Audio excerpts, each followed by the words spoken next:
আসসালামু আলাইকুম প্রিয় শিক্ষার্থী। আজকে চলে আসলাম তোমাদের মাঝে আরেকটি নতুন টাইপ নিয়ে। কালকে সাধারণ গণিতের ৩য় অধ্যায়ের একটি টাইপ নিয়ে আলোচনা করেছিলাম।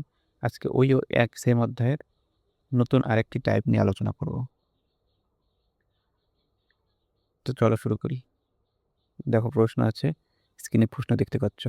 যদি x = 2 + √3 হয় তবে 1/x এর মান কত? তো কালকে যারা হ্যাক্সটি দেখেছিলে তাদের জন্য খুবই সহজ হবে আজকেরটা। প্রায় সেম প্রসেস। তো শুরুতেই আমরা x এর যে মান আছে 2 + √3 এটা ক্যালকুলেটরে ইনপুট করব। 2 + √3 এবার ইকুয়াল চাপবো, এটার একটা মান আসবে 3.73 এরকম।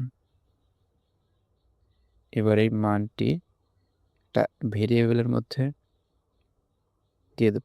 সেক্ষেত্রে ভেরিয়েবলের মধ্যে নিতে শিফট দিয়ে RCL তারপর উপরে বার চিহ্ন চাপ দিলে মানটা এ ভেরিয়েবলের মধ্যে জমা হয়ে যায়। এবার সেম প্রসেসে কালকের মতোই এসি চেপে স্ক্রিনটা ক্লিয়ার করব।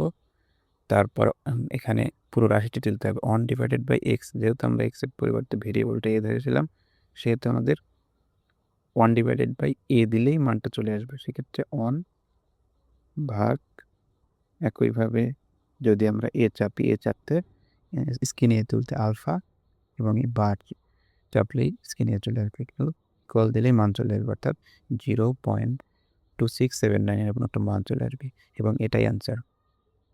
তো পরীক্ষার হলে দশমিকে মান আসবে না, সেক্ষেত্রে ভগ্নাংশে আসতে পারে। সেক্ষেত্রে মানটা অপশনে থাকতে পারে 2 - √3,